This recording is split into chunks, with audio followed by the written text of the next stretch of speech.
Assalamualaikum warahmatullahi wabarakatuh. Untuk tugasan kumpulan DTM 303 bimbingan kaunseling untuk PAK, kami memilih tajuk Bully. Saya Siti Nurkhalida binti Muhammad di PAKB 180403. Saya memegang watak sebagai seorang ibu. Saya Siti Norbadaria binti Mohamed, nombor matrik di PAKB 180404, kohort Oktober 18B, memegang watak seorang ayah. Assalamualaikum warahmatullahi wabarakatuh. Untuk tugasan DTM 303, bimbingan kaunseling untuk PAK, kami milih tajuk Bully. Saya Siti Nur Hidayah binti Zulkifli, nombor matrik B180405. Memegang watak sebagai kanak-kanak yang dibuli. Assalamualaikum, saya Farah Hanum binti Abdul Latif dari Kolej Laudah. Untuk tugasan kali ini, saya memegang watak kaunselor di Sekolah Kebangsaan Puncak Alam.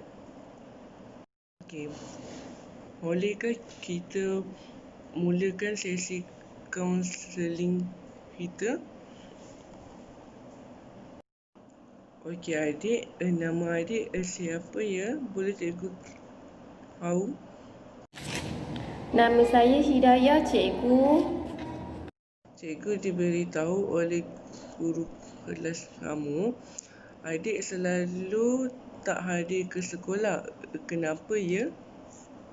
Saya tak nak pergi sekolah, cikgu. Saya tak nak. Saya takut, cikgu. Sebab tu saya tak nak pergi sekolah, cikgu. Kenapa adik takut nak hadir ke sekolah? Ada 2 orang budak suka buli saya, cikgu.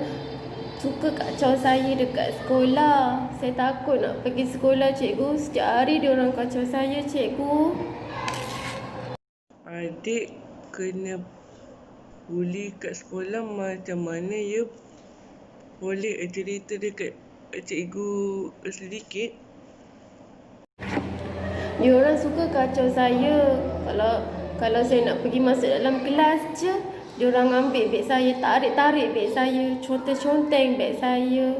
Kadang-kadang tu dia orang cubit saya, cikgu. Sakit sangat, cikgu, dia orang cubit saya. Lepas tu kadang-kadang kalau saya bawa bekal makanan je, dia orang ambil makanan saya tu, cikgu. Saya tak nak bagi dekat dia orang, cikgu. Tapi diorang ukut saya, diorang paksa saya. Kalau saya tak bagi nanti saya kena cubit lagi. Adik ada bagi tahu cikgu kelas tak yang adik kena buli di sekolah ini? Saya takut nak bagi tahu guru kelas saya, cikgu. Diorang kata jangan bagi tahu guru kelas. Kalau bagi tahu nanti diorang ukut. Diorang nak cubit saya. Lepas tu diorang nak tarik tudung saya, ambil buku saya, macam-macam lagi, cikgu. Sebab tu saya tak nak pergi sekolah, cikgu. Saya sakit. Mau cubit sana, cubit sini. Sakit, cikgu. Adik kenal tak siapa yang membuli adik tu? Saya tak kenal, cikgu. Saya tak kenal pun diorang tu. Tapi saya rasa dia tu lebih tua daripada saya. Saya rasa dia tu darjah 5, cikgu. Saya kecil lagi. Sebab tu saya tak nak. Saya takut. Saya rasa dia tu kuat, cikgu. Adik ada bagi tahu ibu ayah tak tentang perkara ini di rumah? Saya dah cerita dah dekat mak saya. Setiap kali saya balik sekolah je, mesti saya cakap dengan mak saya, cikgu. Saya akan cerita dekat mak saya. Setiap hari saya akan nangis dekat mak saya. Saya akan bagi tahu mak saya, kawan saya cubit saya sana sini. Lepas tu kawan saya akan ambil bekal saya. Ada apa-apa lagi ke adik nak cerita dengan cikgu? Tak ada dah, cikgu. Yang tu je saya nak bagi tahu dengan cikgu. Yang tu je yang saya nak share dengan cikgu. Wan, boleh saya tahu adakah Hidayah ni menceritakan segala perkara yang terjadi di sekolah pada Wan? Bagaimana saya boleh tahu masalah anak saya ni? Saya dimaklumkan oleh isteri saya bahawa anak ni tak pergi ke sekolah. Tapi saya tak sempat nak datang ke sekolah sebab saya sibuk bekerja di awal pagi dah keluar rumah.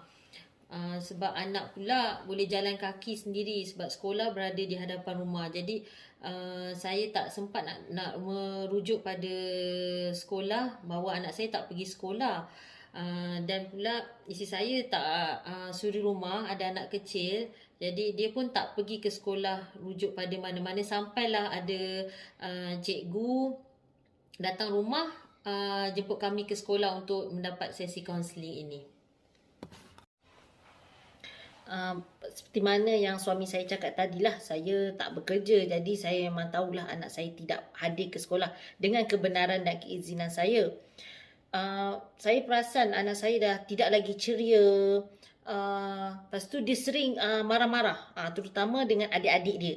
Dia seperti memprotes, macam sesuatu yang berlaku lah bila dekat sekolah dia kena dengan kawan, jadi dia buat dekat adik-adik dia. Lepas tu dia sering cakap kawan sekelas dia cubit dia. Lepas tu dia tak ada kawan. Lepas tu makanan yang saya bekalkan pun saya dah bawa dengan kuantiti yang banyak, tapi tetap habis. Dia kata dia tak dapat makan, kawan-kawan dia ambil. Jadi kat situ saya rasa anak saya mengalami gangguan perasaan, gangguan emosi yang menyebabkan dia tidak mahu hadir ke sekolah. Apakah tindakan Puan setelah Hidayah memberitahu yang dia kena buli ketika berada di sekolah? Tindakan saya sebagai seorang ibu mestilah terasa kan bila anak kita dibuat macam tu. Jadi tindakan saya mula-mula saya pujuk, nyatakan mungkin kawan dia nak main-main ke, tak sengaja. Tapi bila benda ni berlarutan menyebabkan anak saya mengalami gangguan emosi, jadi saya ambil tindakan anak saya tak payah ke sekolah. Mungkin tindakan saya nampak macam tak rasional lah sebab buatkan anak saya. Tapi itu je cara saya nak melindungi anak saya. Dan saya dah cubalah berinteraksi dengan dia, apa lagi yang tak kena. Saya dah dengar luahan perasaan dia, saya dah pujuk, tapi lah anak saya masih berkeras tidak mahu hadir ke sekolah. Sebagai seorang ayah, bila saya dapat tahu ni, mula-mula saya macam nak percaya atau tidak percayalah apa yang dikatakan oleh anak dan isteri.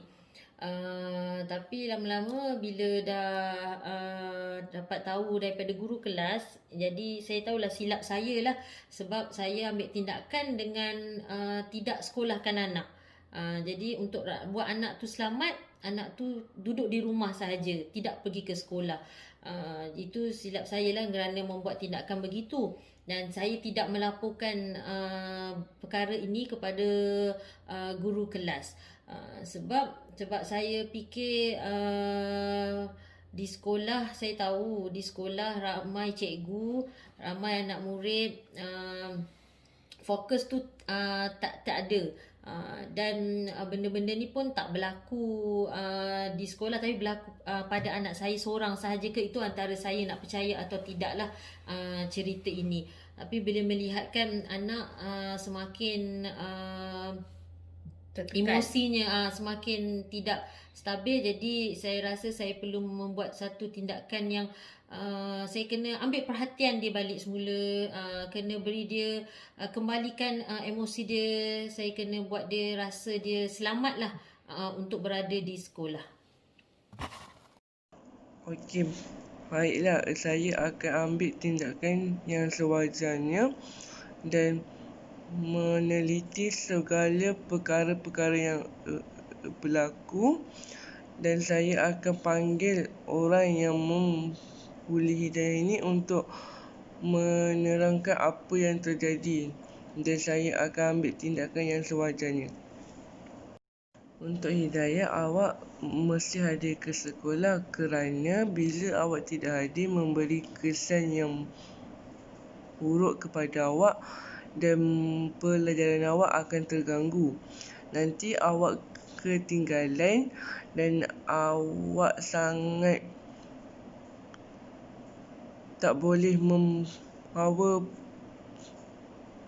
pelajaran yang akan datang itu. Dan cikgu akan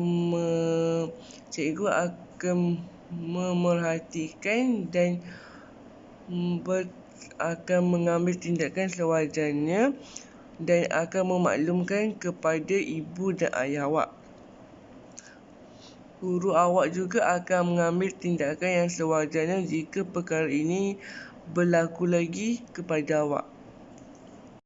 Baiklah cikgu, saya akan dengar nasihat cikgu.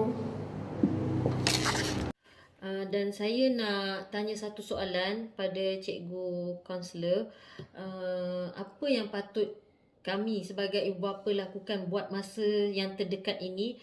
Adakah kami perlu menukarkan Hidayah ke sekolah yang baru, ataupun kami perlu berjumpa dengan budak yang pembuli tu pada anak kami? Adakah perbuatan mereka tu ada pada anak orang lain atau ada pada anak kami sahaja? Jadi apa yang patut kami lakukan buat masa terdekat ini?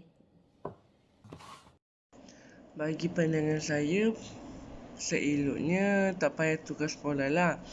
Sebolehnya Puan